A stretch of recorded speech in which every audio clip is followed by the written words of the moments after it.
terhormat Bapak Otto Purnawarman selaku narasumber kita pada siang hari ini yang merupakan salah satu dosen di Politeknik Manufaktur Bandung. Dan yang kami hormati pula seluruh tim program Bestari Saintek serta Bapak, Ibu, dan rekan-rekan peserta webinar yang berbahagia. Puji syukur marilah kita panjatkan kehadirat Allah Subhanahu wa taala karena atas rahmat dan karunia-Nya kita dapat berkumpul secara daring dalam keadaan sehat pada kegiatan hari ini. Pada kegiatan webinar series yang kelima dengan tema menciptakan pemasok utama baru, transformasi industri kecil dan sedang dalam ekosistem Bestari Saintek. Pada kegiatan ini diselenggarakan dalam rangka program Bestari Saintek yang merupakan bagian dari sosialisasi yang dirancang untuk memperluas wawasan calon pengusul mengenai penerapan sains dalam berbagai bidang. Sebelumnya, izinkan saya untuk memperkenalkan diri terlebih dahulu. Di sini saya Adi Nugroho selaku moderator yang akan bertugas dalam webinar siang hari ini. Adapun susunan acara webinar kita pada siang hari ini, yang pertama itu ada pembukaan, yang kedua ada pemaparan materi oleh narasumber, dan yang ketiga ada sesi tanya jawab, dan yang keempat penutup. Lalu beliau akan membawakan topik yang sangat menarik, yakni menciptakan pemasok utama baru, transformasi industri kecil dan sedang dalam ekosistem Bestari Saintek. Apa kabar Pak Otto Purnawarman? Kabar baik Mas Adi. Gimana sehat? Alhamdulillah Pak. Ya, oke. Oke Pak, berarti langsung saja untuk mempersingkat waktu kepada Bapak Otto Purnawarman, kami persilahkan untuk menyampaikan materinya, waktu dan layar kami persilahkan. Terima kasih Mas Adi. Suara saya jelas ya? Aman Pak? Oke, baik. Assalamualaikum warahmatullahi wabarakatuh. Selamat siang, salam sejahtera bagi semua pada Bapak dan Ibu dosen. Hari ini kebetulan saya diminta oleh Direktorat Minat Saintek untuk paling tidak memberikan pengalaman ya. Karena kan untuk model living lab ini masih baru, tapi saya diminta untuk mencoba untuk memberikan pengalaman tentang bagaimana dari industri kecil bisa masuk ke menjadi pemasok industri besar. Jadi cukup banyak ya, yang sudah dilakukan. Mungkin saya akan rangkum dalam bentuk materi seperti ini ya, dan akan disesuaikan juga dengan apa itu living lab karena industri kecil yang dimaksud dengan ada sentuhan dari perguruan tinggi, tentunya dia bisa menjadi lebih besar dan bisa naik kelas ya. Asalnya hanya startup dan bisa naik menjadi industri kecil dan sekarang menuju ke industri menengah seperti itu. Jadi ini saya cerita tentang sebuah perusahaan di daerah Kota Cimahi ya gitu ya. Ada dulunya sih startup ya tahun 93 dari program kewirausahaan ITB dan saat ini sudah membesar. Ya, diawali dengan maintenance mesin-mesin dari pabrik permen dan akhirnya membuat mesin-mesin untuk pabrik permen sehingga nanti apa yang akan ceritakan itu memang lebih kepada industri manufaktur terkait dengan special purpose mesin ya, mesin-mesin khusus ya seperti itu. Baik, saya akan mulai materi saya. Karena masih tahap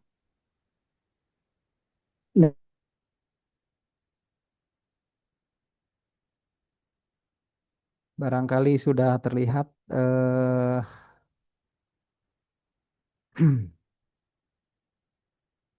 sudah terlihat ya Mas Adi ya. Sudah Pak. Baik, jadi judul yang diusulkan itu adalah menciptakan pemasok baru utama baru, yaitu transformasi industri kecil sedang dalam ekosistem Bestari Saintek ya, seperti itu. Nah, jadi saya dulu mencoba untuk menjelaskan apa itu Living Lab. Jadi kalau menurut European Network of Living Lab, ya itu adalah pendekatan inovasi partisipatif yang melibatkan pengguna secara aktif. Jadi di situ ada pengguna secara penggunanya ya. Lalu ada inovasi yang partisipatif dalam proses co-creation. Jadi ini harus kerjasama ya. Baik eksperimen evaluasi di lingkungan nyata. Jadi sebenarnya kita itu akan mencoba untuk membuat lab. Ya, jadi boleh memindahkan atau membuat lab di luar lab kita yang ada dan ini di kondisi nyata.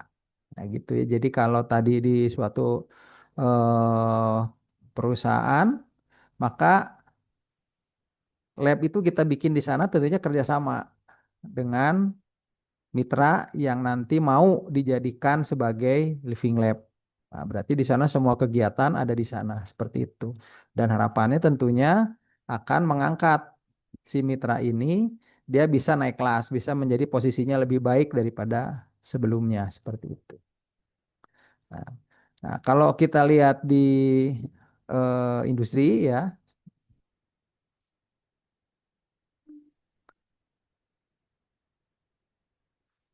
ini adalah tantangan industri manufaktur ya saat ini.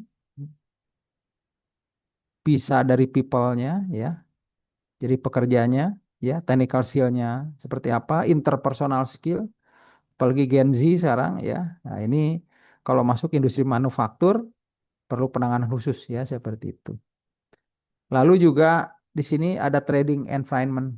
Ya, jadi di sini tentunya ada keterkaitan perdagangan ya antar satu industri manufaktur dengan industri manufaktur lain dan tentunya nanti istilahnya bisa bisnis to bisnis dan bisnis to customer seperti itu.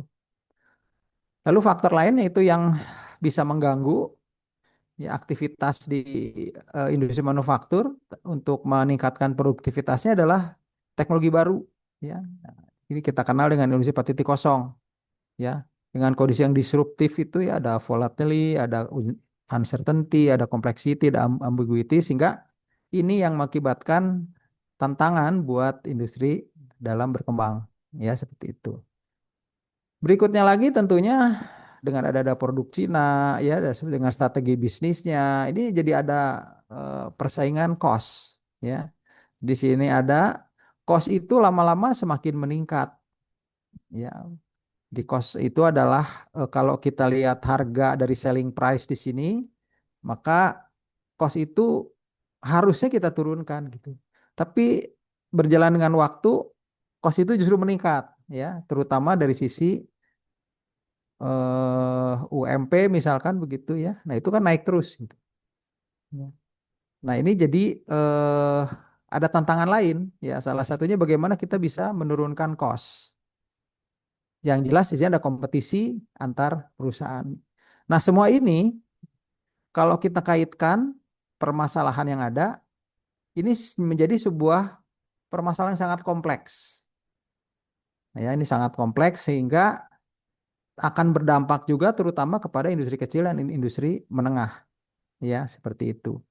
Nah, tantangan inilah yang akan saya gali, akan saya kaji ya untuk kita sampaikan untuk memperkaya pengertian living lab yang atau istilahnya kalau sekarang diarahkan menjadi Bestari Saintek ya seperti itu. Jadi living lab ini kalau diartikan oleh teman-teman di Minat Saintek itu adalah Bestari Saintek seperti itu. Nah, ini yang sebenarnya tantangan utama bagi perguruan tinggi untuk bisa kita masuk ke dalam area pekerjaan di industri. Ya, itu adalah industrial value chain.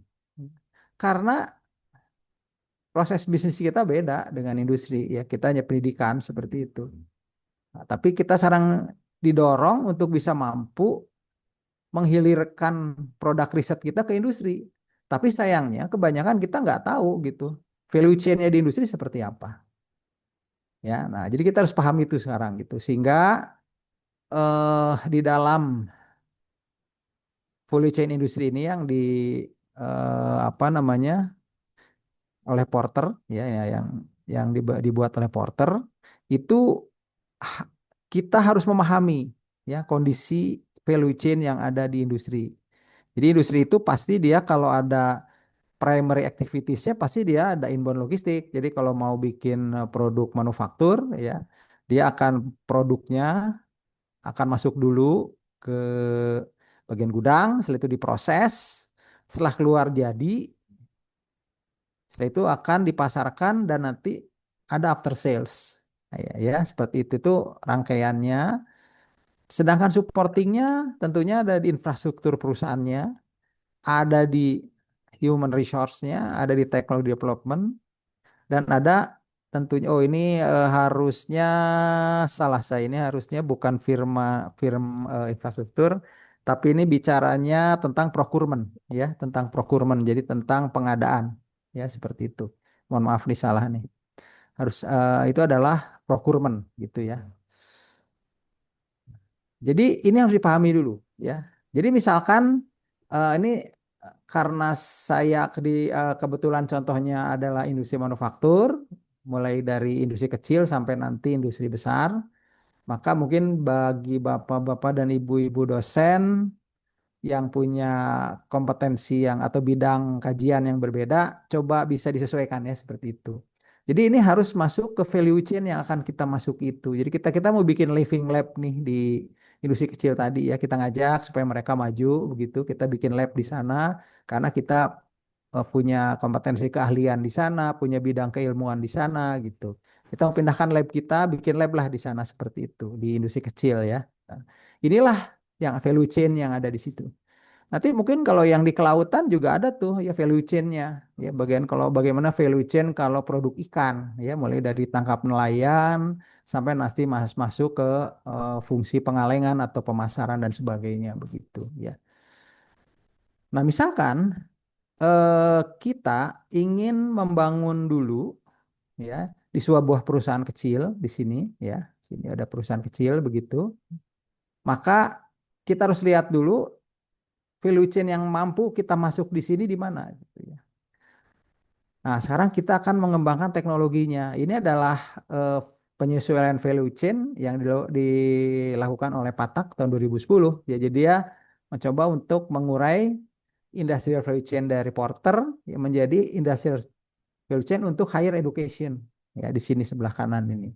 Jadi nanti di sini kita mudah masuknya. Mau masuk lewat mana? Ya, seperti itu. Misalkan saya contohkan dari teknologi development masuk ke sini. Ya, gitu.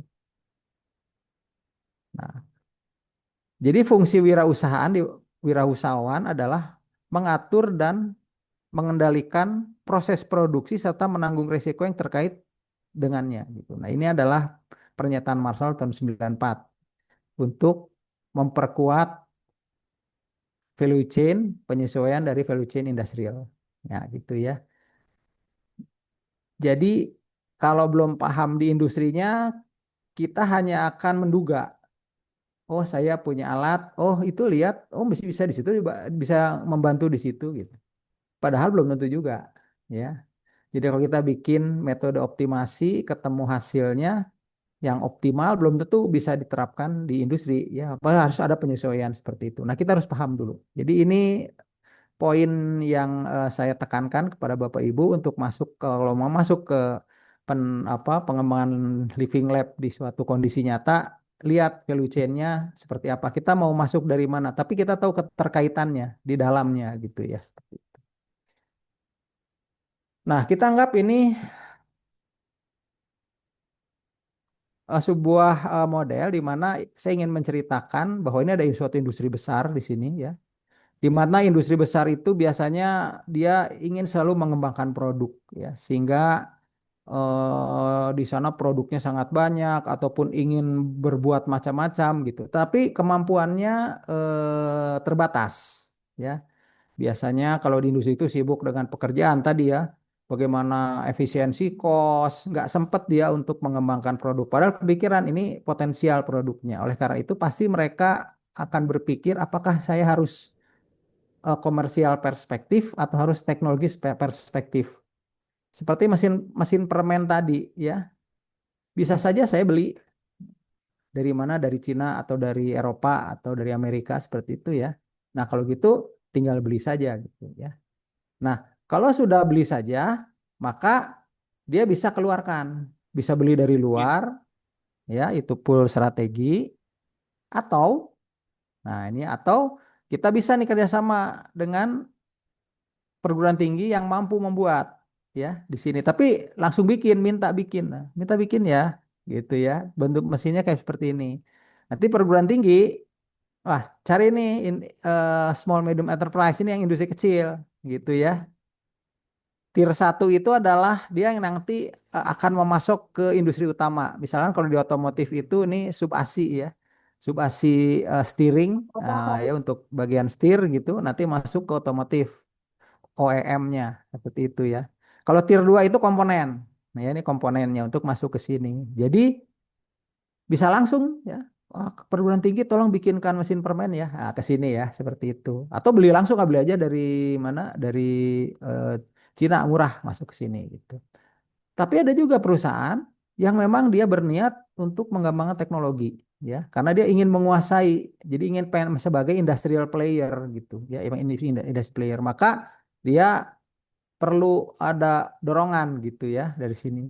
Maka dia akan bekerja sama baik dengan universitas maupun dengan small medium enterprise yang nanti mereka akan kembali lagi ke universitas. Nah, persyaratannya tadi supply chain, value chain yang ada di universitasnya atau di perguruan tingginya atau di politekniknya itu harus bisa sesuai dengan value chain yang ada di sini. Jadi biasanya di dalam perguruan tinggi sudah ada tuh sebuah unit yang punya fungsi marketing promotion, procurement, ya, product development, project management, cost calculation gitu seperti itu. Di mana nanti mereka akan mengaitkan dari industri atau dari sini dengan aktivitas risetnya yang ada di perguruan tingginya seperti itu, ya. Nah, nanti harus ada yang kontrol. Nah, ini ya, ini harus dibentuk. Jadi ngontrol itu tidak hanya pendidikan saja seharusnya, tapi riset juga harus dikontrol. Kegiatan aktivitas kemitraan ini juga harus ada yang kontrol. Nah, kalau tidak ada, industri juga nggak percaya. Itu dulu kuncinya, ya. Mau bikin living lab khawatir nanti kan living lab salah satu kriterianya adalah keberlanjutan. Kalau KKN kan sederhana aja, taruh mesin, udah tinggal gitu ya. Nah, pindah lagi nanti desa yang mana gitu. Padahal itu bisa ada keberlanjutan. Nah, ini adalah gambaran seperti itu ya supaya terkait ya tadi antara si industri kecilnya atau industri menengahnya dengan kita gitu ya. Gitu ya. Supaya terkait dulu kalau memang ini belum satu frekuensi agak susah ya agak susah seperti itu. Jadi usahakan nanti Bapak dan Ibu dosen akan mengusulkan masuk bikin living lab di mana itu memang kita sudah paham value chain yang ada di sana ya seperti itu sehingga kita juga bisa tidak menebak-nebak gitu. Jadi kita sudah bisa menentukan kriterianya seperti apa. Nah, jadi saya baru masuk mulai ini ya. Jadi memang latar belakang dari apa yang saya tulis ini adalah industri kecil menengah ya. Kenapa tidak saya sebut UMKM, usaha menengah atau usaha ya usaha kecil menengah ya UKM ya, usaha mikro kecil menengah karena ini spesifik untuk perbengkelan gitu ya. Jadi saya sebut dengan industri kecil menengah, pakai industri seperti itu ya. Nah, IKM perbengkelan menghadapi dua tantangan utama ya. Pertama itu adalah keterbatasan finansial untuk modernisasi teknologi. Nah, itu sudah pasti. Gitu ya. Oh, saya kembali lagi ke sini, saya ingatkan saja karena ada pernyataan ini ya. Jadi kalau misalkan nanti Bapak dan Ibu kerjasama dengan small medium enterprise ya, ternyata kita juga bisa kerjasama dengan SMK. Di mana SMK kita itu ternyata di beberapa daerah itu mesinnya udah modern ya, sudah ada bantuan dari pemerintah dan itu bisa dimanfaatkan ya.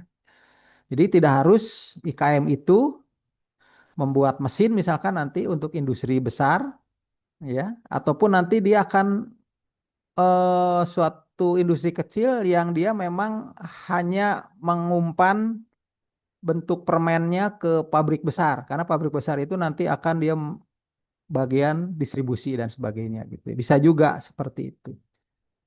Berikutnya adalah kesulitan transfer dan adopsi teknologi baru. Nah, ini ya jadi kalau ada mesin baru itu biasanya lambat untuk bisa sampai optimal. Nah, itu harus maka perguruan tinggi memberi kapasitas riset dan teknologi, tapi perguruan tinggi perlu ekosistem kolaboratif yang dibangun.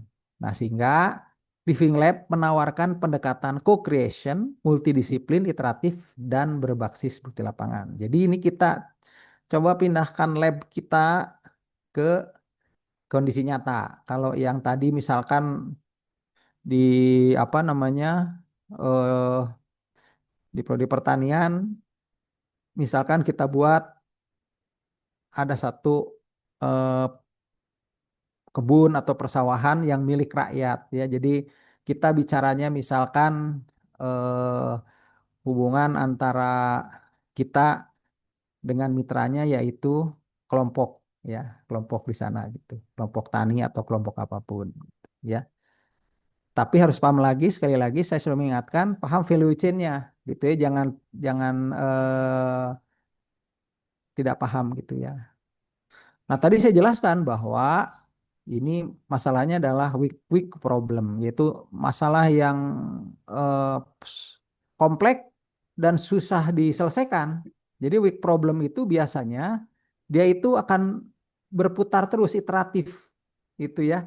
Jadi kalau sudah selesai masalah ini terselesaikan, dia akan ketemu lagi masalah yang lain. Nah, sehingga tadi living lab itu akan terus hidup di kondisi nyatanya seperti itu ya gitu. Jadi eh di IK, IKM itu ya di industri keseimbangan itu masalah kebijakan sosial yang kompleks ya yang tidak dapat didefinisikan secara pasti, tidak memiliki solusi objektif tunggal dan melibatkan dinamika multi stakeholder yang kompleks. Nah, ini ya sehingga nanti kita perlu ada batasan. Kita harus membuat boundary ya seperti itu. Kita mau selesaiin mana dulu gitu ya. Seperti itu.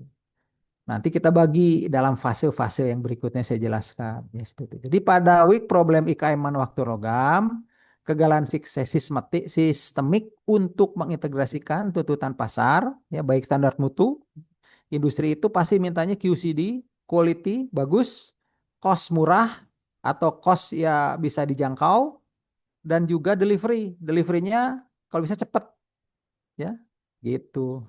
Ya. Jadi ini yang agak sulit. Tadi kalau kita nggak memahami value chain-nya, kita agak sulit akan mengikuti itu ya QCD seperti itu. Dengan kapasitas internal IKM ya, jadi ada keterbatasan finansial dan kesanjangan SDM yang simultan berubah terus gitu ya. Apalagi SDM di industri kecil biasanya berubah-ubah gitu ya, seperti itu. Mengapa hal ini menjadi kompleks gitu ya? Solusi teknologi canggih ya, kita mencoba cari solusi teknologi canggih, tapi gagal karena SDM-nya tidak mampu mengadopsi teknologi tersebut. Berarti kan potensi dari perguruan tinggi untuk melatih gitu ya. Investasi teknologinya mahal ya, nggak punya uang mereka. Jadi ya tidak cost efektif ya, tanpa efisiensi operasional. Jadi dia harus efisiensi tadi, cost-nya harus turun. Sudah mah mesinnya mahal, tapi cost-nya harus turun. Nah, gimana caranya seperti itu? Kan dia harus membuat profit ya. Tuntutan data kuantitatif. Nah, jadi harus ada audit mutu, memerlukan investasi infrastruktur data ya.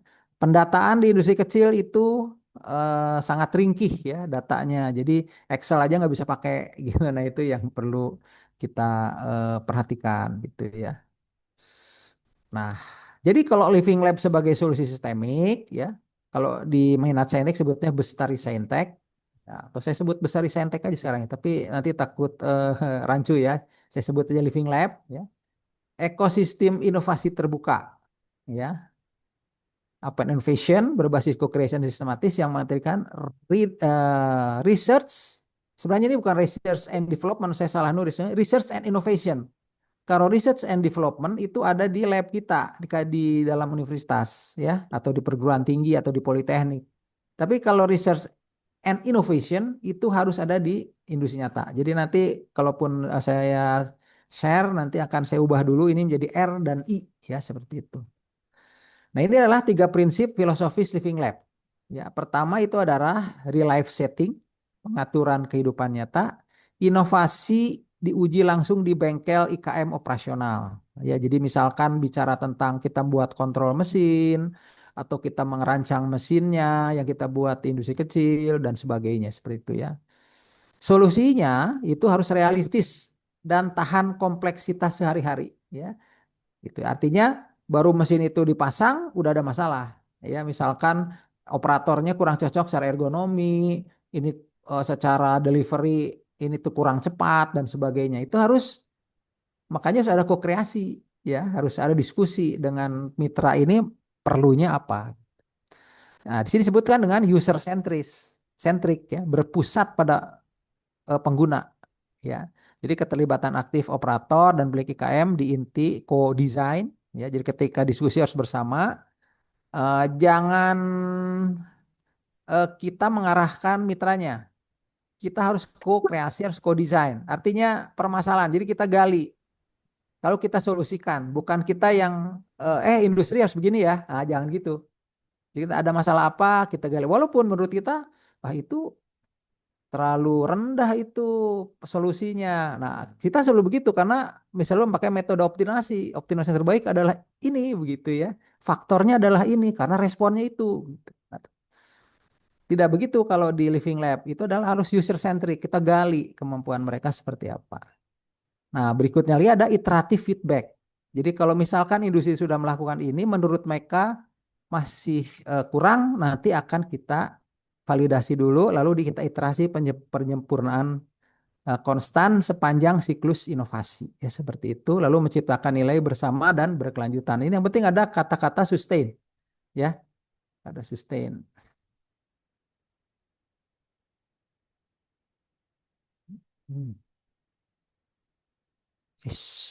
Bentar. Kok nggak mau ya? Oke. Nah, mengapa Living Lab?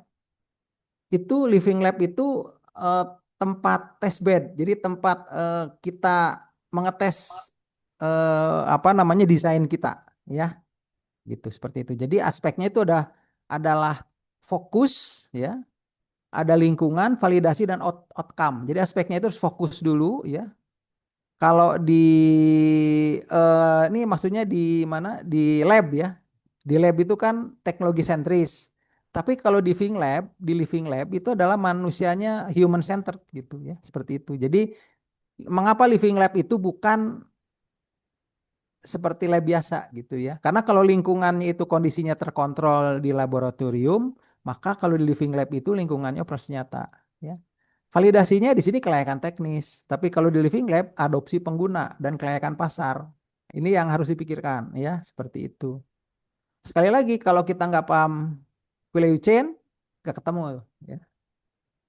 Lalu outcome-nya adalah prototipe yang berfungsi. Kalau di sini adalah kan berfungsi saja. Kalau di sini adalah solusi yang dapat diadopsi dan berkelanjutan. Jadi hambatan terbesar IKM bukan ketersediaan teknologi, tetapi kemampuan adopsi SDM dan keterbatasan modal. Jadi sebenarnya di situ kita mikir teknologi, ternyata mereka bicaranya adalah ini karyawan saya nggak mampu gitu, terus modal kita nggak ada. Nah, ini yang menjadi kompleks gitu, ya, seperti itu.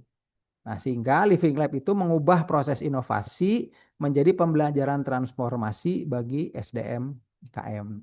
Ya, seperti itu.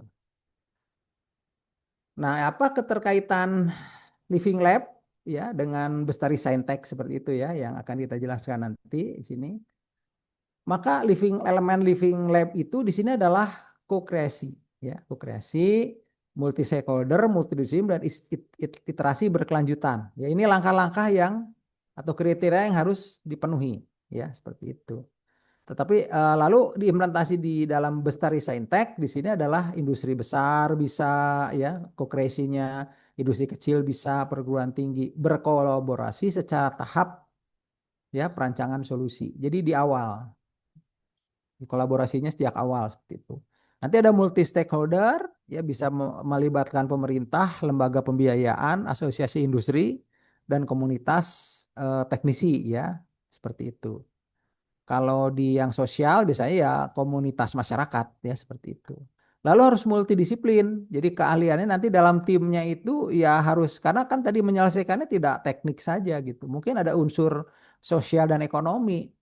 Kalau di universitas mungkin fakultas atau prodinya banyak bisa memenuhi. Jadi satu tim itu mungkin saja adalah satu universitas. Tapi kalau politeknik kayaknya ada keterbatasan, ya.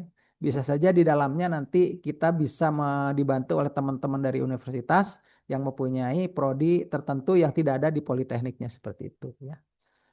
Dan yang penting juga satu adalah iterasi berkelanjutan ya, solusi diuji di lingkungan nyata IKM dan diperbaiki secara siklik. Jadi terus gitu ya. Jadi nggak disimpan selesai, nggak bisa gitu kan. Tadi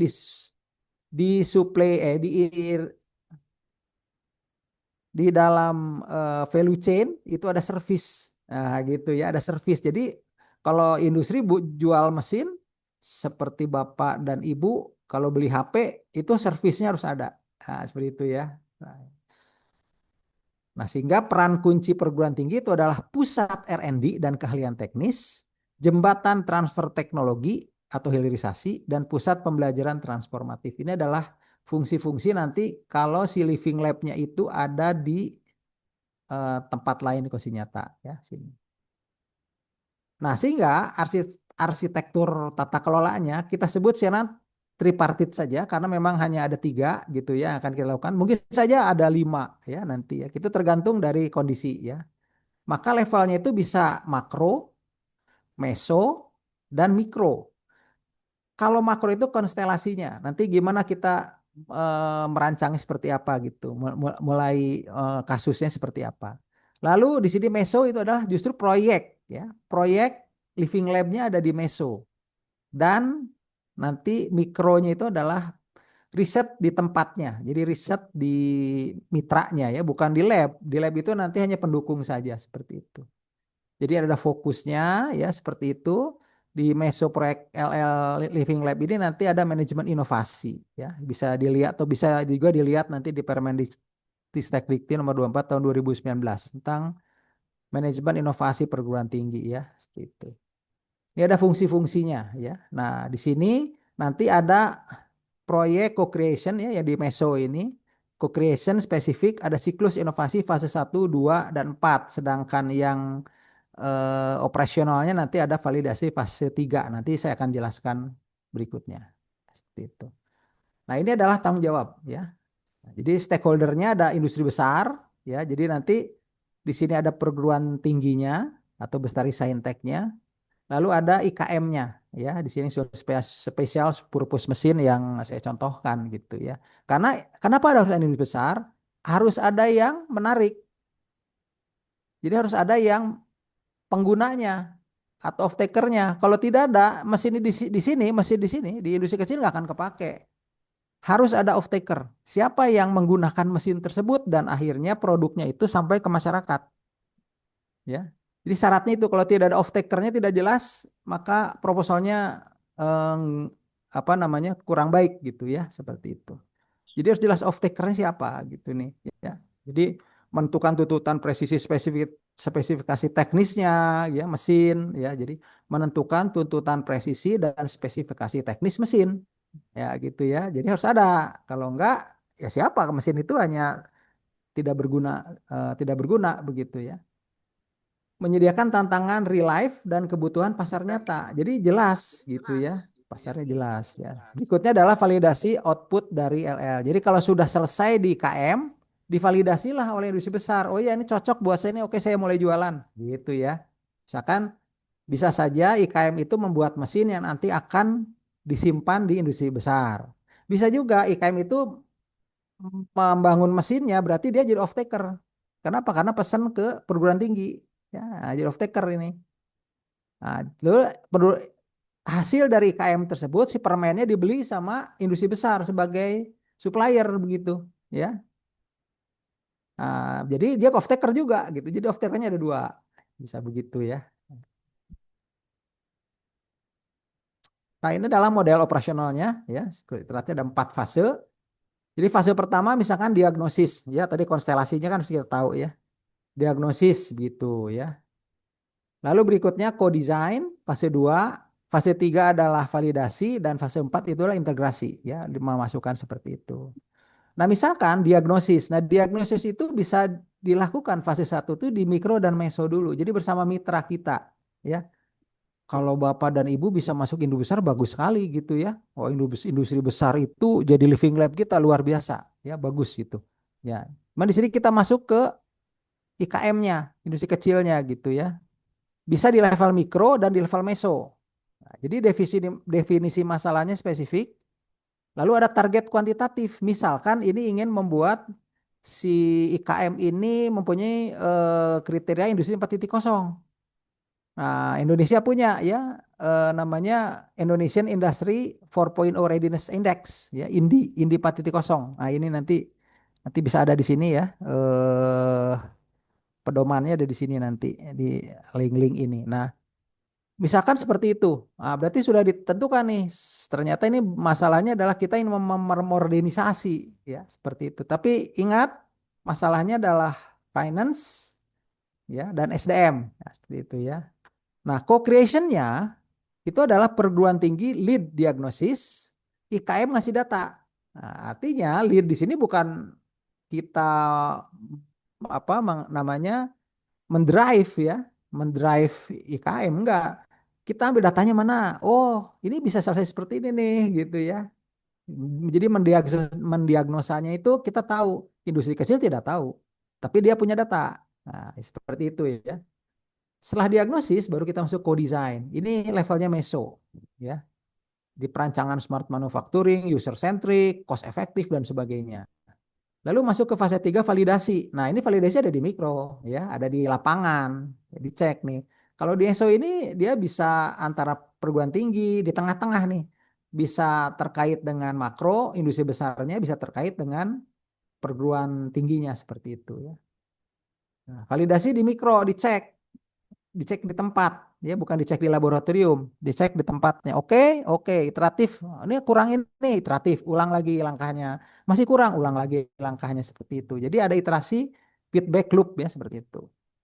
Dan yang terakhir adalah integrasi. Nah, udah makro berarti ini sudah distandarisasi oleh makro, udah disetujui di situ ada standarisasi sistem manajemen mutu ya, transfer teknologi dan integrasi rantai pasok. Jadi dia sudah masuk, permennya sudah masuk. Misalkan ternyata permen industri besar itu diekspor, gitu diekspor dan akan dijadikan produk permen luar negeri bisa juga ya seperti itu. Nah, di sini adalah munculnya off taker.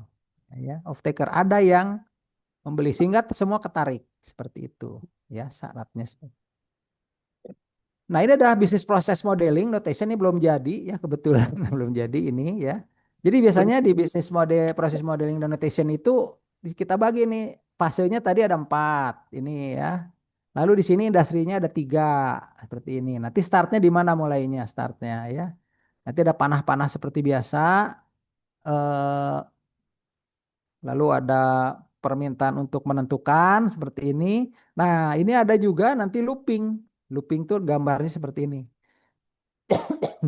Nah, ini saya gambarkan belum selesai, kira-kira jadinya seperti ini nanti.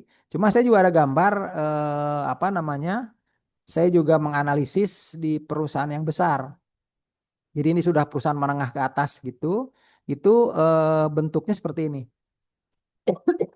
Jadi di sini ada OEM-nya ya, original equipment manufacturing-nya, lalu ada tier satunya, living lab-nya ada di sini ya, seperti itu. Lalu ada akademisinya, perguruan tinggi, lalu ada teknologi player di sini dan juga ada asosiasi atau regulator pemerintah. Nah, mulainya ini dari OEM, industri besar mulainya karena kebutuhannya di sana. Itu ya, seperti itu. Jadi dengan adanya program ini saya juga mencoba-coba untuk mengevaluasi kerjasama ya seperti itu. Nah, ini bisa seperti ini. Nah, ada langkah-langkahnya, nanti N-nya ada di perguruan tinggi gitu ternyata karena dia harus membuat sertifikat. Ya, di mana sertifikat itu nanti akan di validasi oleh asosiasi. Nah, seperti itu. Nanti kalau asosiasi mengeluarkan, maka OEM ini kan original equipment manufacturing ini kan anggota asosiasi. Nah, jadi akan dipakai di sini gitu. Nah, ini terkait semua ya. Jadi bisnis process modeling dan notationnya terkait semua nih. Jadi sekali lagi Bapak dan Ibu nanti calon harus tahu nih value chain-nya seperti apa gitu ya. Nanti kita paham kondisi seperti apa sehingga kita membuat bisnis proses modeling dan notationnya mudah membagi-baginya. Ini saya tinggal geser-geser nih kotak-kotak ini geser kemana gitu. Ini ada langkah-langkah yang dilakukan di sini ya seperti itu. Misalkan contoh, coba saya besarkan bisa nggak ya? Nah, di sini.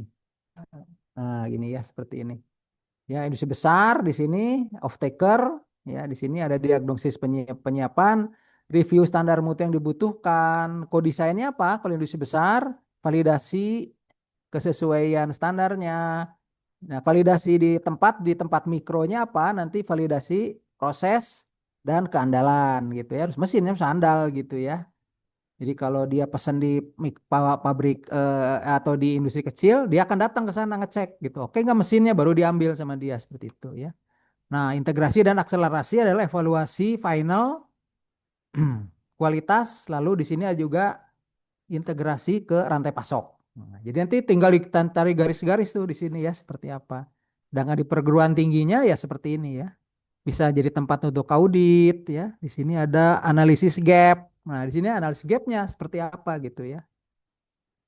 Nah, akhirnya gambarannya seperti itu ya. Kita lanjut.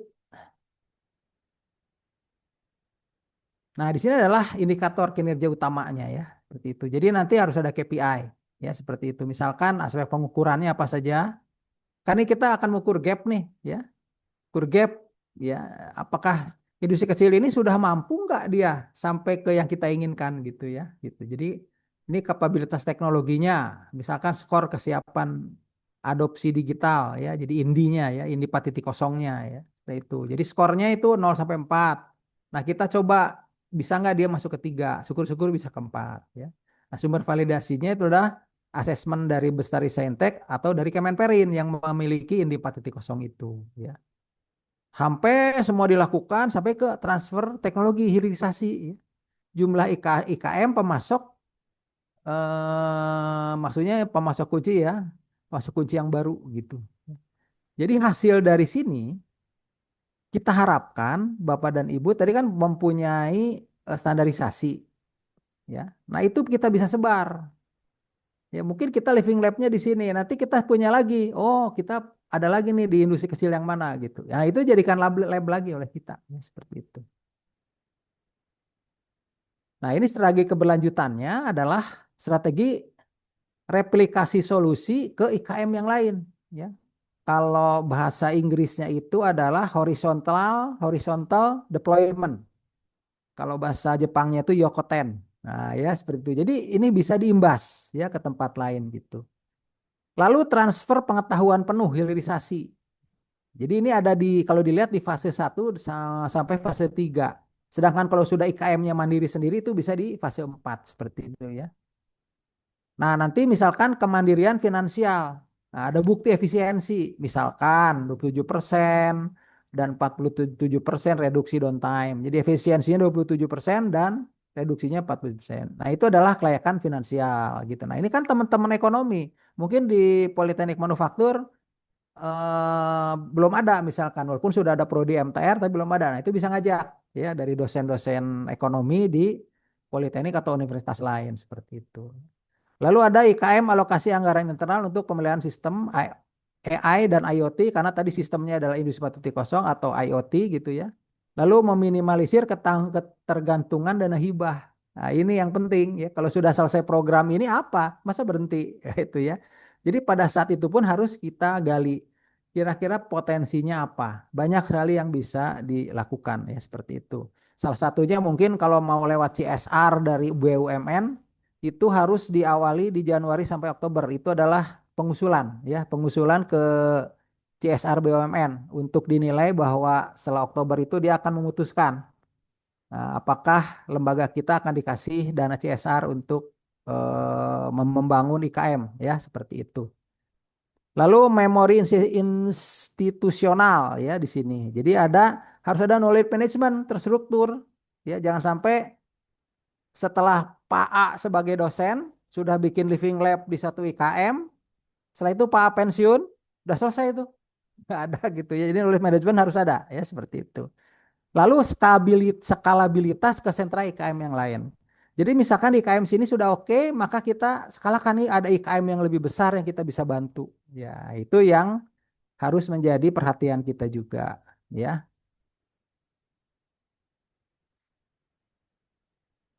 Nah, kesimpulan terakhir, ada dua slide lagi ya.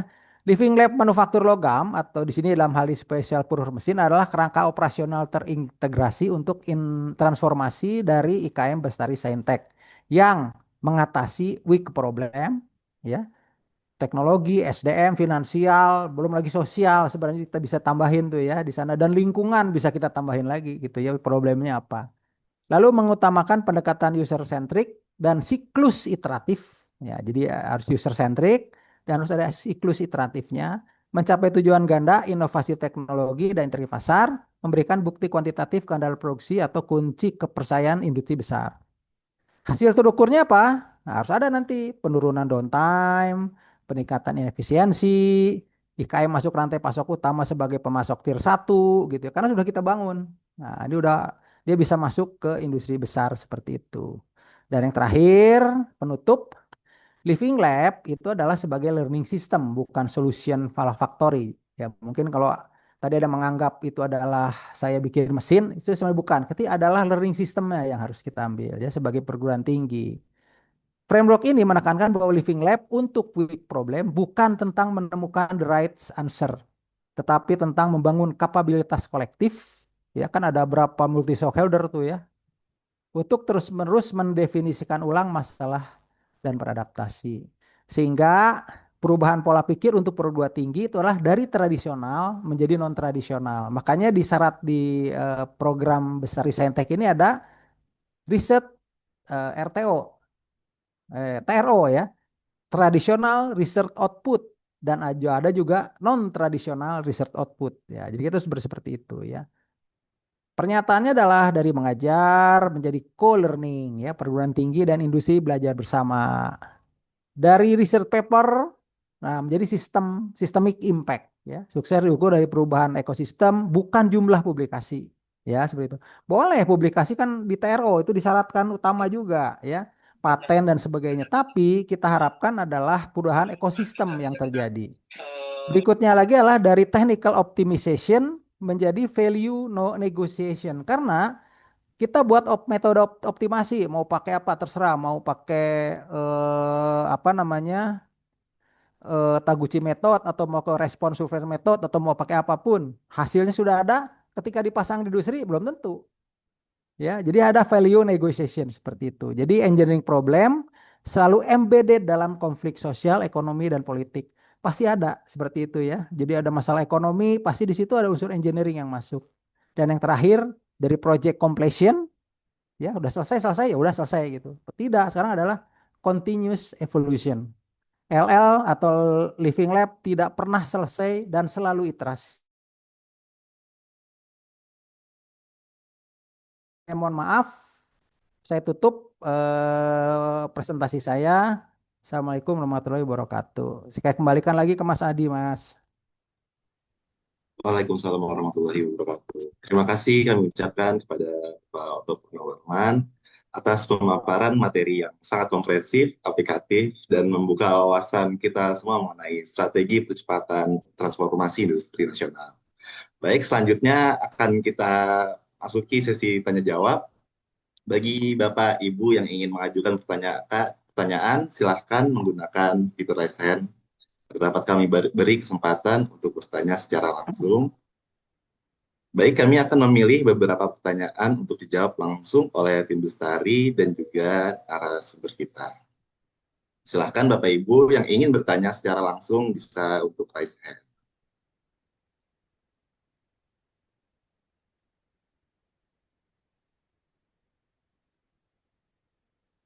Ya, Baik, mungkin ya siapa itu yang awal ada Bu Siti Zahro atau Pak Wahyu itu? ya. Kepada Ibu Siti Zahro, kami persilahkan pertanyaannya. Iya, baik. Terima kasih. Selamat siang Pak Uto. Perkenalkan saya Siti Zahro dari Universitas Surabaya, Bapak. Tadi kan Bapak menjelaskan yang terkait dengan industri ya Pak, sedangkan bidang saya adalah sosial humaniora. Nah, boleh nggak sih Pak dikasih contoh gitu ya yang tentang sosial humaniora sehingga kita itu bisa lebih ngeh gitu ya, karena yang saya angkat ini adalah tentang pendidikan gitu ya. Kemudian tadi Bapak menyinggung tentang di situ ada lembaga pembiayaan. Apakah harus ada? Karena memang kami kalau berhubungan dengan lembaga pendidikan ini agak sedikit sulit kalau tentang lembaga pembiayaan gitu ya. Mungkin kalau misalkan dukungan dari Dinas Pendidikan, iya ada seperti itu. Kemudian apa namanya tadi dicontohkan eh, banyak sekali tentang yang industri gitu ya. Jadi saya mengkaitkannya itu dengan sosial humaniora itu agak sedikit apa agak sedikit bingung gitu ya Pak ya, sehingga harapan saya Bapak juga bisa memberikan yang tentang yang sosial humaniora juga gitu. Sebenarnya saya kemarin itu masih overlap dengan pengabdian masyarakat, tapi karena ini tentang riset kan Pak, jadi saya mulai memahami itu gitu ya. Kemudian saya ikut webinar ini harapannya untuk tahu gitu kalau misalkan itu dikaitkan dengan sosial humaniora gitu. Terima kasih Bapak. Ya, terima kasih Bu Siti Zahro. Bu Siti, saya mau tanya dulu. Kegiatan spesifik dari pendidikannya itu apa dan tempatnya yang sudah dilakukan ini saat ini yang boleh dikatakan sebagai pengabdian masyarakat itu di mana, Bu? Kegiatannya seperti apa? Oke, Saya juga baik. apa? Ya, baik. Sementara ini yang saya angkat untuk yang program Bestari Saintek ini, saya mengangkatnya dari apa namanya SLB, Pak, di mana permasalahan SLB ini sangat kompleks ya, gitu ya. Jadi tergantung dari geografisnya, tergantung dari masyarakatnya juga sebenarnya. Jadi kalau yang saya angkat adalah SLB yang benar-benar di pedesaan gitu ya, tidak terjangkau oleh industri. Sedangkan di Indonesia itu mengalami permasalahan juga tentang pengangguran gitu ya. Ternyata pengangguran disabilitas itu menyumbang 10% dari total jumlah masyarakat Indonesia gitu. Ini besar banget gitu ya, Pak. Sehingga apa namanya nantinya saya pengen dengan dengan Bestari ini saya ingin melakukan perbaikan kurikulum gitu ya, karena memang pemerintah sejak tahun 2016 itu sudah mengeluarkan UU nomor 8 gitu ya, terkait ketenaga kerjaan tentang kuota disabilitas. Nah, tetapi ini tidak tercermin dengan kondisi nyatanya di lapangan, sehingga saya ingin membuat living lab untuk membuat SLB ini bisa mandiri, tidak tergantung dengan industri yang even itu sudah ada apa namanya aturan dari pemerintah seperti itu, Pak. Sebentar Bu, ya, kalau peran industrinya apa Ibu tadi nyebut peran industri? Gimana, Pak? Tadi Ibu, sorry.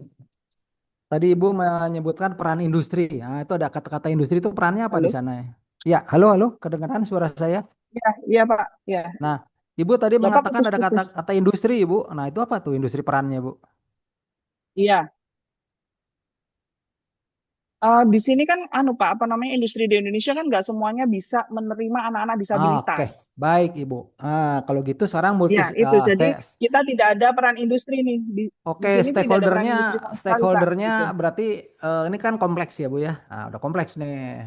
Kan Ya, ini kompleks betul. sosial dan kompleks budaya ini ya Bu ya. Luar biasa ini. Ini harusnya jawab Mas Fajar Betul. ini bukan saya ini. Nah, sebentar ya. Jadi misalkan nanti Oh Mas gitu ya Fajar Pak. aja mau jawab. Bentar ya. Punten Pak Oto. Lanjut Pak. Ya, oke. Jadi ini stakeholdernya, kira-kira menurut Ibu stakeholdernya siapa aja Bu? Coba sebutkan Bu. Yang kira-kira nanti akan Eh, ujungnya itu kita bisa ajak bicara gitu ya, menjadi makronya gitu Bu. Kan stakeholdernya dicari dulu nih Bu, yang makronya siapa Bu? Nah, kira-kira gimana Bu? Siapa nih stakeholdernya kira-kira Bu? SLB-nya Pak. Oh enggak, Karena nanti stakeholder. pengguna akhirnya juga SLB dari redesain kurikulumnya itu pengguna akhirnya kan SLB itu sendiri sebenarnya Pak. Yang enggak Ibu stakeholdernya kan harus diajak Bu. Yang apa stakeholder tuh bahasa Indonesianya apa ya? Dinas pendidikan itu Ya. ada. Sekarang harus diperluas Bu. Kan selama ini kan sudah ibu itu kan tradisional. Ibu harus non tradisional sekarang nih ya, harus berpikir lebih gitu. Kita ajak siapa yang bisa kita ajak? Ya, jadi misalkan ini pikiran yang nggak benar juga. Misalnya kita ajak Pak Purbaya misalnya jadi gitu ya. Nah, itu kan itu siapa nih yang bisa diajak serta untuk menyelesaikan masalah living lab ya. Jadi misalkan tempat ibu sekarang bisa saja itu living lab-nya mau tentang apa gitu ya. Misalkan tadi kalau SLB kita boundary dulu Bu, jangan semua kan kita harus bentuk dulu nanti kan skalabilitas ya. Nah, boundary dulu misalkan kita mau membuat living lab berkait dengan pekerja yang maaf yang tunarungu misalkan di satu perusahaan. Nah, berarti kan Ibu harus ada multi stakeholder. Salah satunya adalah Kadin. Oh, Ibu ya. Jadi Ibu harus masuk ke Kadin tuh. Ibu di Jawa Timur ya? Di mana Ibu posisinya? Iya, betul, Pak. Nah, di Jawa Timur. Jawa Jadi Timur, harus Pak. masuk Jawa Timur, Pak. masuk padahal itu Kadin Jawa Timur itu Ibu siapa ya yang bagian pendidikannya itu aktif, Bu. Nah, itu jadi coba Ibu bisa masuk ke Kadin. Nah, seperti itu, Bu ya. Diundang, nggak apa-apa. Ceritakan program ini Living Lab, mau ada seperti ini, seperti ini. Nah, mungkin nanti Ibu mendapat pencerahan, ya dapat insight dari teman-teman di Kadin seperti itu, Bu. Nanti siapa lagi stakeholdernya kita bawa gitu. Kalau tradisional dengan Disdik mentok, Bu. Halo. Halo? Halo, terdengar suara saya? Iya, Pak. Mohon maaf, saya Terdengar Pak Oto. putus-putus. Hah? Bisa saya putus-putus, Gimana Bapak. Mas Fajar? Suara saya Mohon izin, putus-putus? saya Terdengar Pak putus-putus, Oto. Pak. Terdengar Pak Oto. Enggak. Oke. Jadi begitu Ibu ya. Jadi stakeholdernya sekarang, baru dari situ Ibu bisa ajak bicara dengan langkah-langkah. Karena Ibu sekarang keterbatasannya ada di stakeholder. Ibu ya. Nah, stakeholdernya harus jelas nih. Boleh saja Ibu membuat living lab yang nanti living labnya itu setengah di SLB, setengah di Kadin di mana ada perusahaan yang ditunjuk misalkan. Ya, Ibu bisa terbuka nanti mulai terbuka. Ini sekarang karena keterbatasan aja, karena tradisional harus kita buka menjadi non tradisional. Ibu stakeholdernya harus kita cari ya seperti itu. Mungkin begitu Ibu Eh, singkatnya. Bapak, Yes, maaf, suara saya kedengaran nggak sih, Pak? kedengeran. Iya, mohon maaf Pak. Justru karena industri yang tidak mau menerima disabilitas itulah permasalahannya Pak, gitu loh. Kalau kita ngajak industri lagi, maksudnya nanti di akhir itu maksudnya adalah industri nanti akan apa namanya membeli produknya si anak-anak SLB. Jadi industri tidak ngopeni anak SLB, tetapi produk yang dari Living Lab itu nanti yang akan diambil oleh industri gitu loh Pak. Itu kan permasalahan di Oh Indonesia iya, sebenarnya makanya itu Pak, gitu. Ibu sekali lagi kembali lagi harus mengetahui value chain industri yang dituju. Misalkan barang Ibu yang mau dijual apa? Produk SLB-nya yang mau dijual apa, Bu? Kebetulan apa namanya ini nanti dari Living Lab ini baru memunculkan produk Bapak Ya, gitu. produknya udah tahu apa? Batik. Batik. Ya sudah, kalau batik seperti itu kan Ibu misalkan bisa sowan ke apa ya, Kementerian Pariwisata atau apa. Memang ini harus super usaha, Bu, ya. Jadi tidak mudah karena kompleks ya, kompleks problem yang sangat kompleks. Jadi harus di langkah-langkahnya itu harus tidak tradisional seperti itu. Memang living lab itu kompleksnya seperti itu, Bu. Jadi kita mau naruh di lapangan, kita harus tahu paham lapangannya seperti apa. Kalau industri batik udah nggak mau kan harus kita cari ya. Seperti misalkan industri batik di Cirebon itu yang apa namanya ya. Nah dia kan juga punya besar tuh, punya carilah kayak apa namanya butik-butik seperti itu, Bu. Nah, jadi memang ini seperti tadi ya di dalam value chain-nya pemasarannya harus bagus gitu. Jadi silahkan Ibu mencari stakeholder-nya dulu, Bu. Kalau udah ketemu jalannya lancar. Sejujurnya Pak Uto ini sebenarnya apa namanya batik-batik anak-anak SLB yang saya bina itu sudah dikirim ke Eropa Pak. Justru di Indonesia mereka nggak mau gitu. Sebenarnya kita sudah punya industrinya itu yang membeli di Eropa. Cuman karena ini hanya untuk memperbaiki kurikulum pendidikan vokasinya, sehingga kami masih belum melibatkan industri karena kan masih cuma 1 tahun saja ini programnya. Dan untuk meredesain si kurikulum pendidikan vokasi di SLB itu menurut saya perlu banyak sekali apa namanya diulang gitu ya, mungkin seperti itu. Tapi nggak apa-apa, nanti masukan dari Pak Uto akan kami pertimbangkan. Terima Iya, kasih Bapak. sama-sama Ibu. Baik, terima kasih Ibu Sri Zahro dan Pak Oto atas jawabannya. Selanjutnya kepada Bapak Zulfin Rahma. Baik, Pak. Saya Ibu. Oh iya, Ibu. Ya, Maaf, Ibu. terima kasih. Terima kasih kesempatannya Pak Fajar, Pak Uto. Perkenalkan saya Zulfin dari Universitas Negeri Surabaya. Mohon izin bertanya Bapak, untuk mitra utama itu apakah harus sudah memiliki legalitas Bapak secara hukum?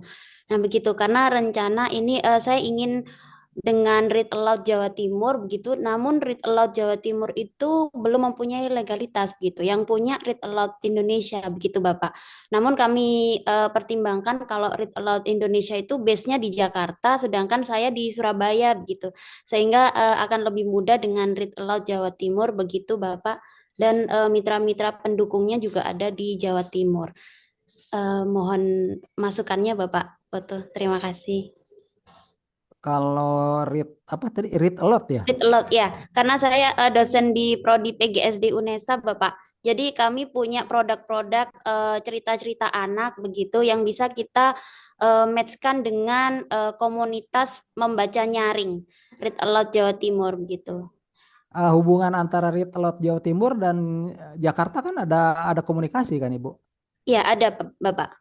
Ya kenapa nggak diarahkan ke Jawa Timurnya? Oh iya nggak punya legalitas ya. Jakarta juga Iya, nggak punya legalitas berarti. yang Jakarta ada Bapak, tapi personilnya kan kalau saya dengan Jawa Timur itu berarti di Jawa Timur gitu lebih enak. Mas Fajar gimana Mas Fajar? Kalau saya sih ambil Jakarta karena kan ada keterkaitan dengan Jawa Timur ya. Pada prinsipnya sih memang jika lintas provinsi, Pak Oto, eh, harus ada perguruan tinggi lokal yang dari provinsi mitra yang nanti akan Oke, mengadopsi Hmm. itu. Tuh jawabannya Ibu. Jadi Ibu anggotanya harus ada di universitas yang di Jakarta Ibu. Oh gitu. Ya, Iya, baik. iya, Baik, terima kasih sarannya iya, Bapak. iya, sama-sama. Halo Pak Silakan. Oto, saya boleh Yes. bertanya Pak? Siapa ini? Saya Prof. Nur Hayati Pak dari Medan. Ya, silakan Ibu Prof. Nurhayati. Ya, Pak Oto, saya kan programnya adalah desa organik ya. Mereka punya sayur organik gitu, padi organik.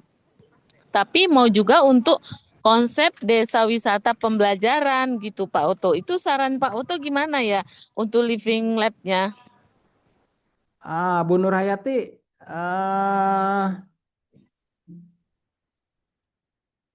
ini soalnya kalau desa wisata itu kan apakah nanti desa wisata itu memang akan apa ya akan menjadi kebijakannya daerah atau enggak Bu di Medan Bu? Karena kan harus ada keberlanjutan Ibu.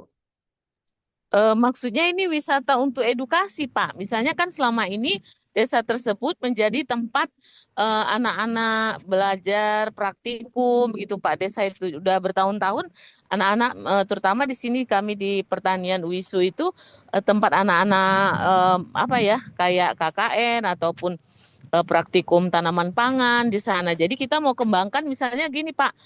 Desa itu bisa pembelajaran untuk anak-anak sekolah misalnya program sehari menanam padi seperti itu, Pak. Oke, sekarang kita bagi dulu ya. Saya harus ngelacak dari stakeholdernya dulu Bu. Yang stakeholder apa sih bahasa Indonesianya, Mas Fajar? Eh, Taninya, Pak, ada kelompok tani, ada Bukan bahasa kelompok Indonesianya apa sadar ya? wisata, ada. Kayaknya udah di serapan, Pak. Oh, serap, oke. Jadi stakeholder ya, Bu. Pemangku Stakeholdernya bisa kepentingan. petani. Akan ada stakeholder yang unsur mikro. Jadi kan desanya itu berarti kan stakeholdernya di desa ya, mikro berarti Ibu ya. Ya, di desa, Prof. Oke, mesonya itu kan di tempat Ibu. Nah, yang makronya yang menjadi off takernya yang akan dia memerlukan atau apa ya? Misalnya gini, desa itu ternyata nanti itu akan apa namanya? Akan menarik restribusi misalkan begitu ya Bu ya. Nah, berarti kalau misalkan desa itu ini mungkin eh apa ya, kata-kata yang mungkin cukup tinggi gitu ya. Ujungnya itu adalah restribusi gitu, padahal nanti enggak ya. Nah, itu adalah siapa Bu? Kira-kira yang nanti mempunyai keperluan. Nah, itulah desa wisata itu punya keperluan siapa Bu nanti Bu? Misalkan Oh, BUMDes. jadi berarti mendapat sumber pendapatan, Pak, dari Ya, kegiatan itu gitu ya, kira, Pak. siapa itu? Siapa itu? Misalnya dari desa lah, Pak, Desa, kelompok oke. BUMDes misalnya bisa BUMDes. BUMDes. Berarti nanti BUMDes itu makronya, Bu. Gitu ya. Jadi makronya itu adalah di BUMDesnya, mesonya Ibu dan desa wisata itu nanti sebagai kan ada pengelolaannya di situ Bu ya. Ya, kelompok Nah, itu adalah sebagai kelompok mikro. tani, Kelompok kelompok tani itu tani. adalah mikronya Bu, gitu. Jadi Oh, berarti gitu dulu. makronya itu bisa tingkat BUMDes ya, Pak. Nggak Iya, harus dinas pertanian nah ya. betul seperti itu. Jadi Mm-mm. nanti kan bisa diskusi, bukan nanti mulai fase-fasenya tadi kan bisa kita diskusi. Diskusi awal sama siapa nih untuk menemukan permasalahan, problem statementnya gitu ya. Problem statement siapa nih? Oh, yang problem statement itu ada yang di makro di BUMDes maunya begini. Nah, baru nanti living lab-nya di mikro, yaitu di kelompok tani, di kelompok desa itu gitu. Nah, ibu di situ di meso nanti sebagai R&D dan sebagainya. Iya, iya, iya. Itu Selama kira-kira ini itu. sudah berjalan, Pak, memang, tapi berjalan dalam hal pengabdian ya yang sifatnya Nah, tidak berlanjut lah, ya pengabdian-pengabdian betul Ibu. insidentil gitu, Nah, gitu, Pak. sekarang Ya. harus disepakati nanti standarisasinya seperti apa karena Ibu bisa nih udah selesai kan ada standarisasi, Ibu skalabilitas. Tadi Ibu horizontal deployment cari desa lain Ibu. Nah, itu kan living lab lagi gitu Bu ya. Jadi berkembang terus ilmunya nggak diberhenti di situ gitu Ibu. Ya, berarti artinya gini, Pak Uto, untuk yang kita ajukan ini untuk skala desa boleh ya, Pak? Nggak harus entah kecamatan atau kabupaten nggak ya? Ya, yang penting tadi Bu, si ibu sudah memenuhi kriteria stakeholder seperti apa gitu Bu. Ya, ada makro, meso, dan Iya, mikronya ya, gitu ya, Pak iya Uto ya? betul ya. Ya gitu Bu, seperti itu kan itu bisa berputar nanti. Bisa Iya. beriterasi Bu. Itu aja yang penting Ibu. Iya, saya pikir harus tingkat misalnya minimal wali kota gitu enggak ya? Bisa juga BUMDes ya. Iya, sebenarnya kalau Ibu mau mengangkat tapi itu di luar kegiatan living lab Ibu. Itu adalah nanti adalah aktivitasnya yang tadi kalau di dalam BPMN itu ada kotak. Misalkan ibu memerlukan regulasi gitu ya. Nah, itu kan nanti ada yang ngurus siapa ya BUMDes yang ngurus nanti dia mau ke wali kota kemana gitu. Ya, terima kasih Pak Oto. Ya, Oke, terima kasih Ibu Prof. Nurhayati atas pertanyaannya. Selanjutnya kepada Ibu Sri Rezeki untuk pertanyaannya dipersilahkan. Baik, terima kasih Pak Adi, Pak Fajar. Pak Auto, perkenalkan saya Sri Rezeki dari UBSI, Pak. Kami eh, kemarin sudah mengumpulkan EOI, tapi kami ada kendala di verifikasinya. Mitra kami kebetulan ada dua. Mitra utama itu adalah Kojai, Koperasi Jamu Indonesia, sedang yang membawahi UMKM jamu yang ada di Kabupaten Sukoharjo termasuk Sidomuncul Bapak karena Sidomuncul itu juga termasuk ke PG Jamu. Yang kedua itu adalah Dinas Koperasi Dinkop UKM Kabupaten Sukoharjo. Dan dari dinas juga sudah siap mendukung, siap berkolaborasi terhadap program ini. Tetapi ketika dari pihak dinas dan mitra utama dan mitra kedua itu mau verifikasi, tidak bisa Bapak dan itu bagaimana? Yang kedua, ternyata permasalahan komunitas atau UMKM jamu ini cukup besar Bapak, tidak hanya dari distribusi, tetapi juga dari bahan baku. Nah, kemarin kami terlanjur untuk 1 tahun, apakah bisa ke depannya kami memperpanjang lagi Bapak? Terima kasih Pak Oto. iya. Berarti saya coba bagi lagi Bu ya. Eh yang stakeholder yang mempunyai regulator yang mana Bu sebagai regulator? Dari dinas Bapak, karena di situ dari dinas nanti ada BPOM juga, karena jamu Oke, ada bagian oke, apotekernya termasuk. ya, oke ya. Lalu Ibu sebagai mitra utama yang nanti akan menjadi tempat LL-nya yang mana? JI Bapak, Hah? koperasi atau komunitas Kojai, Ya, jadi komunitas jamu, koperasi. koperasi jamu. Ya, Oke, itu berarti Ibu di LL-nya di situ ya. Oke. Sekarang yang satu lagi itu apa tuh Bu? Tadi ada katanya mitranya dua. Yang satu lagi sebagai apa tuh? ya dinas Pak, dinas karena dinas itu pemangku Oh, kebijakan. oh enggak Semua kalau gitu. perizinan itu kan dari dinas Bapak. Oh ya udah berarti sebenarnya mitra Ibu kan komunitas jamu ya Bu. Iya, mitra utamanya Nah, Bapak. mitra utamanya kan itu berarti itu adalah di LL-nya di situ. Berarti makronya itu ya, makronya itu nanti bisa kita cek yang akan membeli barang itu siapa, Bu? Jamu itu nanti. End user Bapak, masyarakat. Masyarakat. Berarti kalau gitu Ibu LL-nya sudah di level makro, Bu. Nah, itu ya. Ini contoh nih, Ibu LL-nya di level makro. Nanti regulatornya itu adalah apa namanya? eh, regulatornya eh, per apa namanya? Dinas ya, Bu ya. Betul Dinas Bapak, Ibu ya. Kemenko UKM. Ya, Ya, stakeholdernya seperti itu. Jadi ini Ibu LL-nya sudah di level makro yang nanti jual ke masyarakat. Ya kan berarti kan harus dia terjual kan barangnya Ibu ya. Nah, berarti Ibu betul akan Bapak. melakukan seperti apa gitu. Jadi kalau saya coba mungkin tidak di makro juga kita geser aja Ibu karena dinas itu nanti yang akan memvalidasi ya Bu ya. Memvalidasi Betul bahwa Bapak. eh, jamu itu oke untuk keluar. Berarti kalau gitu kita ganti Bu, dinas itu ditaruh di makro Bu ya. Jadi taruh di makronya gitu. Nanti mesonya itu bisa di perguruan tinggi posisinya nanti tengah-tengah. Jadi si mikronya itu si komunitasnya itu bisa di mikronya Bu. Mesonya ibu gitu ya di perguruan tinggi. Jadi bisa seperti itu. Stakeholdernya sudah bisa ditentukan. Lalu bikin BPMN-nya alirannya seperti apa Bu? Aliran kegiatan prosesnya seperti apa. Nah, nanti kita lihat syarat-syaratnya muncul nggak iterasi dan sebagainya itu ya. Co-creation itu kan aktivitas yang ada di living lab-nya. Yang penting itu ngebagi gitu dulu Bu. Mungkin jelas ya Bu ya penjelasan saya Bu. Ya, terima kasih sekali Bapak. Iya, Tetapi yang oke. tentang Oh ya, verifikasi akun itu bagaimana Pak? gimana?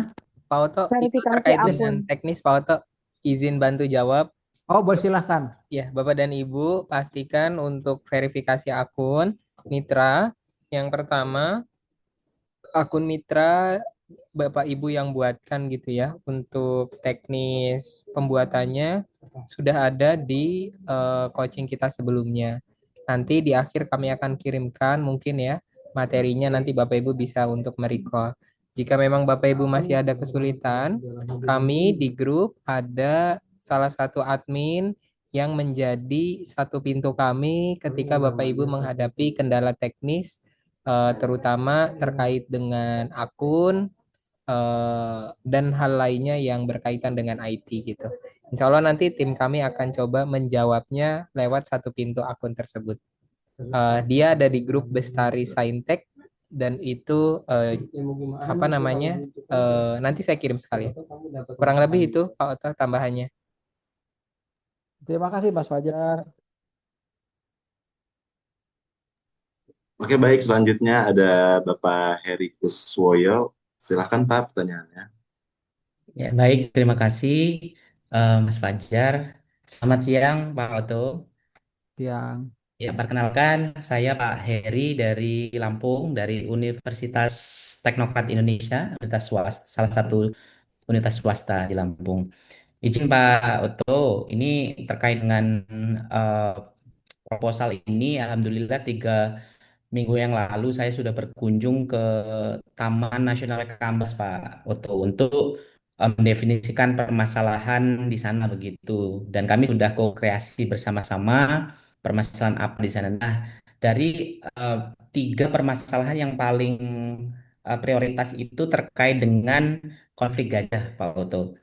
Konflik gajah dan kami sudah berbicara seperti apa sih inovasinya untuk permasalahan ini. Nah, mereka bilang bahwasanya bagaimana kalau kami bisa dibuatkan seperti GPS collar gitu untuk gajah, Pak Oto gitu. Jadi akhirnya kami kembali lagi ke universitas untuk berkolaborasi dengan Fakultas Teknik, Pak Oto. Padahal saya sendiri sebenarnya dari Soshum Pak Oto lebih ke wisatanya, wisata konservasi dan ekologi gitu. Dan yang kedua itu terkait dengan kebakaran hutan Pak Oto. Akhirnya mereka juga bilang seperti sensor kebakaran hutan bisa nggak dibuatkan gitu. Akhirnya kami udah memanggil teman-teman dari kampus dan insya Allah bisa gitu. Nah, pertanyaan saya adalah untuk yang Soshum sendiri itu kan tidak begitu kelihatan Mbak Uto ya untuk apa produksinya, inovasinya gitu. Ini malah lebih kelihatan untuk teknologinya gitu.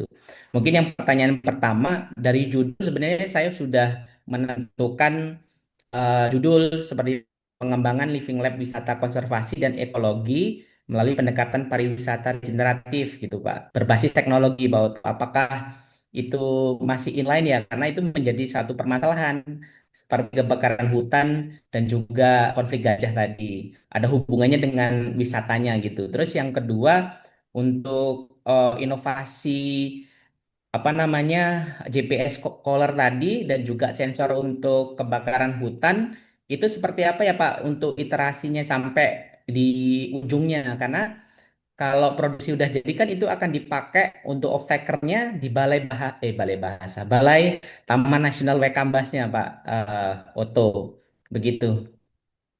Terima kasih. eh Sebentar, saya harus mencerna dulu. Iya iya. Jadi gini, sebenarnya bisa gini Pak. Jadi problem statement yang dibuat itu sebenarnya kan nanti kalau Waikambas itu di bawah Kementerian Kehutanan bukan Pak? Lingkungan hidup dan kehutanan ya betul. Langsung kementerian. Kementerian kan Pak ya. Nah Iya itu langsung kementerian. jadi problem statementnya itu supaya dia makro, dia bisa ngambil dari kebijakan terkait. Jadi tanya sama Waikambasnya, kira-kira di Mm-mm. kebijakan tertinggi di eh, kementerian itu untuk Waikambas itu apa gitu. Tapi kan nanti dijadikan problem statement karena kalau soal alat-alat tadi itu bisa di mikro Pak. Jadi Oh misalkan gitu. kalau Baik. saya banding sama, coba saya analogikan dengan otomotif ya Pak ya. Mm-mm. Itu bisa kan bicaranya eh eh, karbon dari pemerintahnya itu kan harus karbon footprint ya Pak ya. Jadi Mm-mm. menghitung jumlah karbon gitu. Nah Betul, kan ini Pak. ada efek ke OEM-nya, ke original equipment manufakturnya Pak. Jadi kebijakan pemerintah di pusat itu kan harus turun sampai berapa persen gitu Iya, betul, betul. karbon footprintnya itu. Nah, sehingga mempengaruhi di OEM-nya, kemampuan di Waikambasnya. Nah, itu problem set besar itu kita turunkan Hmm. untuk Waikambas. Karena nanti di dalamnya, kalau di manufaktur itu, mungkin di Mm-mm. bawahnya itu ada sensor-sensor, Pak, supaya si mesin itu Betul, nanti betul. mendukung energinya itu kecil. Nah, kayak gitu, Pak. Oke. Ya, jadi problem statementnya naikin dulu ke catatannya Waikambasnya, terbesarnya apa problem Iya. statementnya. Itu ada pendukung aja nanti, Pak.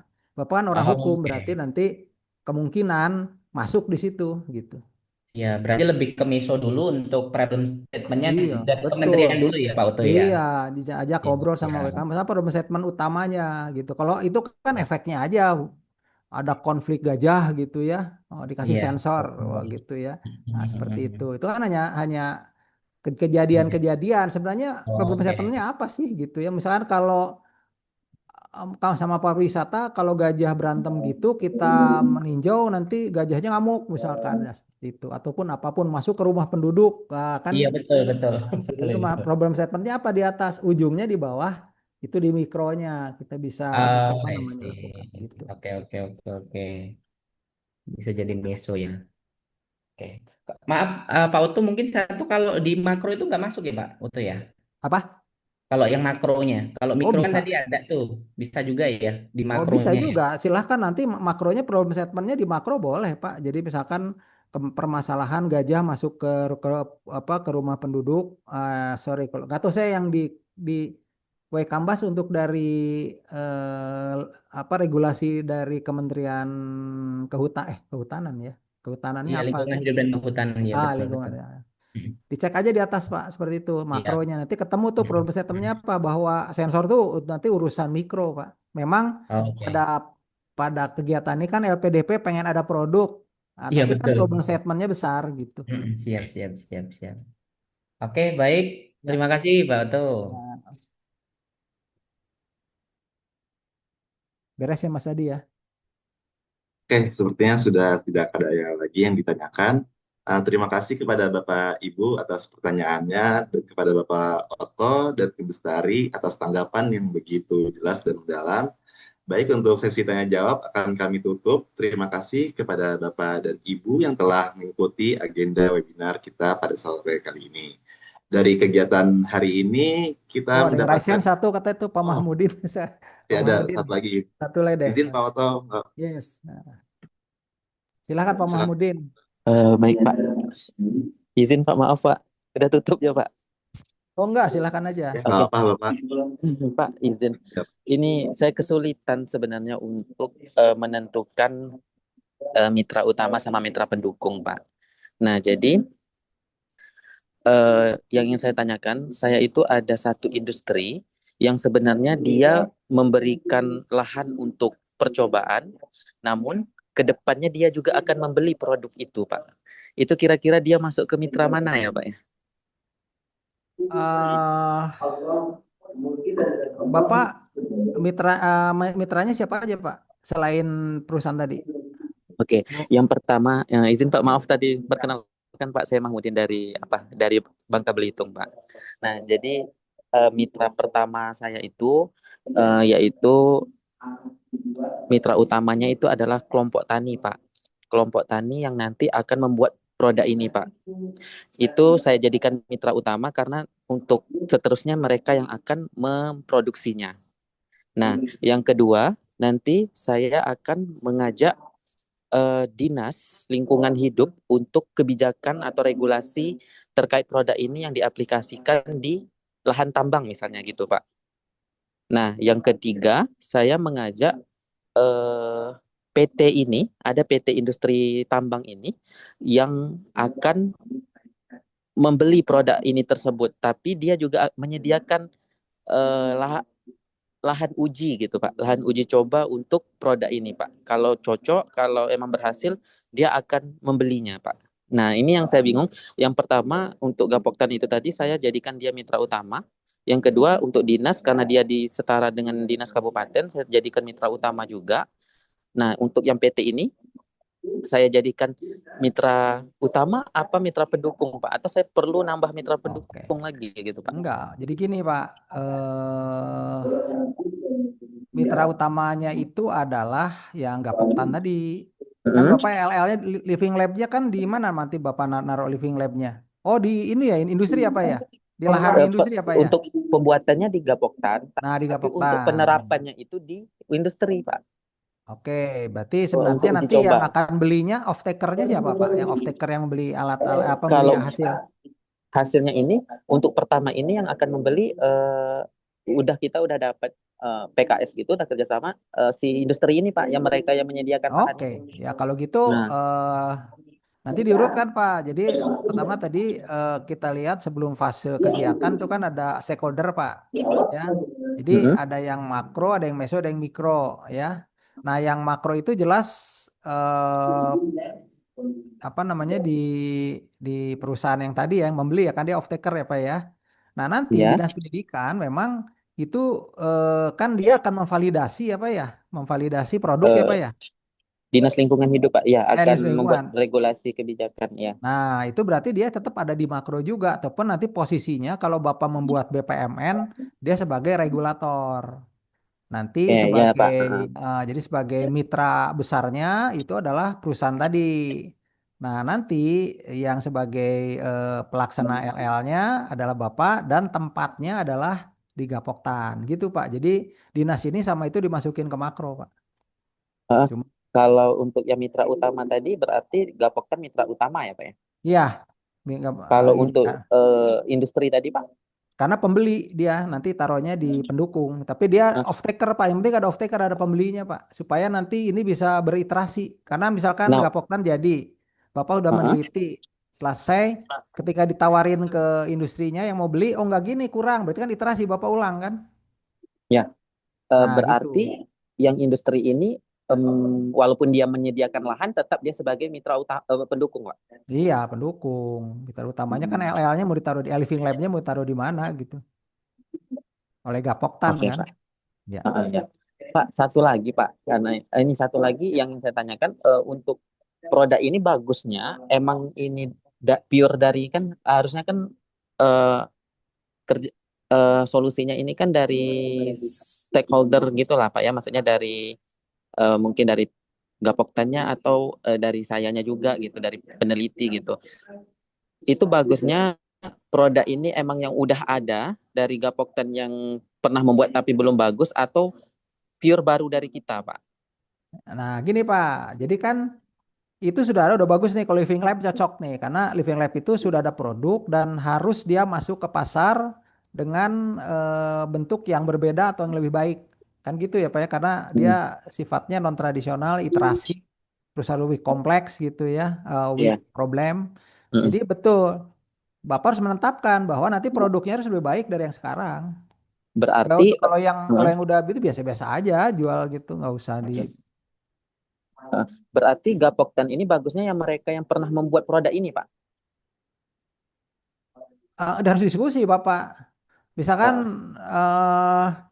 eh contohnya apa ya, makanan. Kalau di sini bala-bala Pak.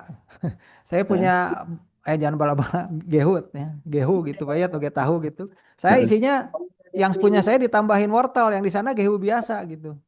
Nah, ini buktikan ya, diskusi Pak, ini pakai wortel. Jadi karena yang mutusin itu harus mitranya Pak, jangan kita. Kalau kata mitranya ngotot pakai toge saja nggak mau pakai wortel, ya udah rasanya mungkin berbeda gitu.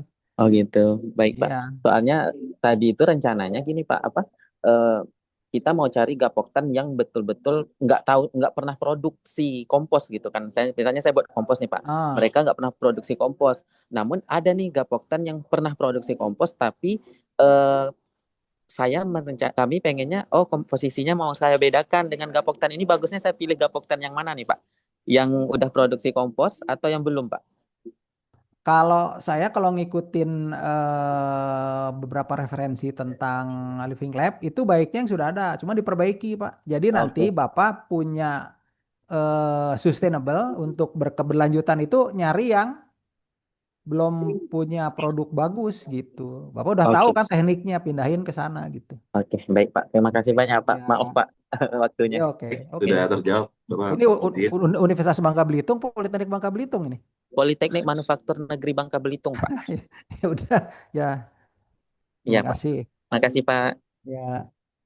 Oke, karena sudah tidak ada pertanyaan lagi, lanjut. Nah, dari kegiatan hari ini kita mendapatkan banyak pelajaran berharga tentang bagaimana strategi kolaborasi, inovasi teknologi, serta peningkatan kualitas sumber daya industri ini dapat menciptakan pemasok utama baru yang berdaya saing tinggi di pasar nasional maupun global. Mungkin ada dari tim Bestari, dari Mas Fajar, sedikit masukan atau tambahan. Sudah, Mas Adi. Oke, kalau begitu kita tutup saja atas nama panitia program Bestari Saintek. Kami mengucapkan terima kasih yang sebesar-besarnya kepada Bapak Otto Purnawarman atas kesediaannya berbagi ilmu dan pengalaman, serta kepada seluruh Bapak dan Ibu yang telah berpartisipasi aktif hingga akhir acara. Semoga kegiatan ini memberikan manfaat dan inspirasi bagi kita semua dalam mengembangkan inovasi dan kolaborasi ilmiah di masa yang akan datang. Di sini saya selaku moderator mohon maaf apabila terdapat kekurangan selama memandu acara ini. Sampai jumpa pada seri webinar Bestari Saintek berikutnya. Wassalamualaikum warahmatullahi wabarakatuh. Selamat siang dan sampai jumpa. Terima kasih Bapak Otto. Waalaikumsalam. Sama-sama. Semua juga salam pada Bapak Ibu dosen semua. Terima kasih. Terima kasih Pak Assalamualaikum Otto. warahmatullahi Sehat wabarakatuh. selalu. Sama-sama. Amin, Sip, Pak amin, Otto. amin, amin. Wes, Pak Reza. Oke, siap. Saya tadi pengen Oh, cerita-cerita, siap. nanti japri aja lah Pak Otto. Oh, Terima siap, kasih Pak Otto. siap, Sehat sama-sama selalu. Pak Reza. Oke, ya.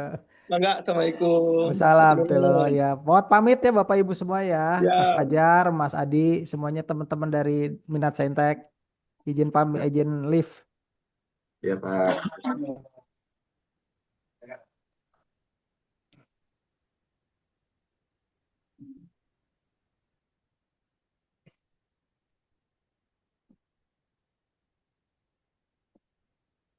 Ya.